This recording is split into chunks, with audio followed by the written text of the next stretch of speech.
बयनिसिमबो खुलुमनायजों लोगोसे आंनि चेनेलाव बयखौबो बरायबाय। दिनै आङो नोंथांमोननि गेजेराव मोनसे गोदान भिडिअ लानानै फैदों। बे भिडिअनि गेजेरजों आङो नोंथांमोननो माखासे गिदिरथार खौरांफोरखौ होनो लादों।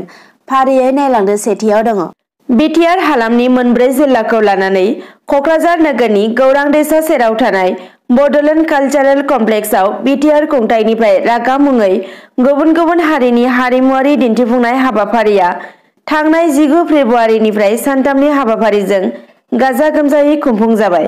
मख'नो गोनांदि बिटिआर हालामनि सिङाव थानाय मोनब्रै जिल्लानि गासै मोन 10 महकुमायाव बिटिआर खुंथायनिफ्राय गंफायै सावथुन दिन्थिफुंसालि नमा लुफुंनाय जागोन होनना फोरमायो बिटिआरनि गाहाय मावफुं सोद्रोमा प्रमद बर'आ।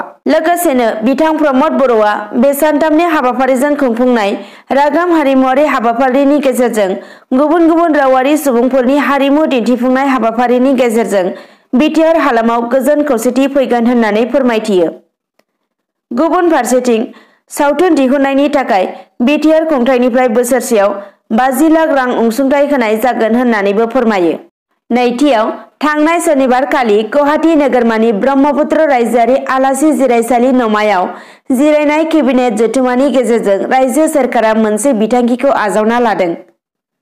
बड'लेण्ड जौगाखां बिफान मुङै रायजो सोरखारा मोनसे गोदान बिफान दाफुंनो बिथांखिखौ आजावनाय जाबाय।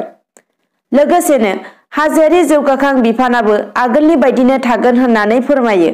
बेजों लोगोसे बड'लेण्ड खुंथाय मावख'गिरिनि थाखाय जौमा फरायसालि गायसंनायनिबो बिथांखि लाबाय। बिसायख'थिनि खुंफुंनो थाखाय 12 दाननि अनगायै 8 दान खालामनांगौनि थाखाय आसाम नोगोर आफाद सोदांनायनि मोनसे बिथोनलाइ होनायनि थांखि थियारि खालामनायबो जाबाय। बिजिआरनि डि रिजार्भेसन खान्थिजों नगावनि हाथिसुङायाव श्रीमन्त शंकरदेव मुलुगसोलोंसालिनि थाखाय 23 बिघा हाखौबो खालामनाय जाबाय। थामथियाव आबादारिफोरनि सुजुग सुबिदाखौ नोजोर होनानै गोदानै कास्टम हियरिं सेन्टार बेखेवना होदों।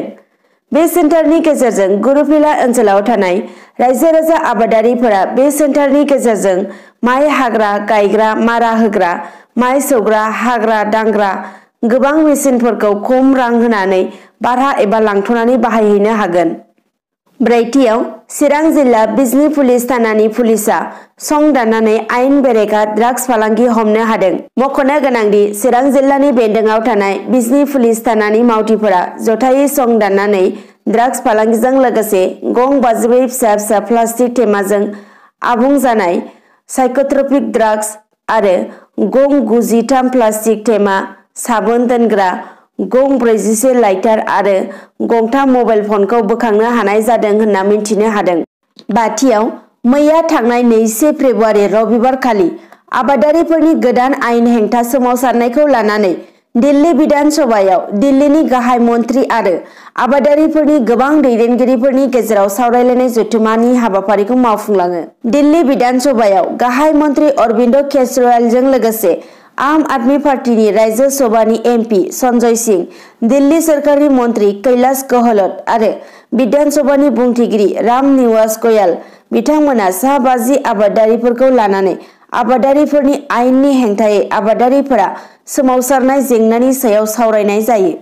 गुबुन फारसे आम आदमी पार्टीआ फैगौ 28 फेब्रुआरि खालाराव गेदेर सुबुं गौमा हाबाफारि बानजायनो थि खालामदों होनना मिथिनो मोन्दों। दिनै फुंबिलिनि खौरांफोरा बेखिनियानोसै। गोजोन्थों।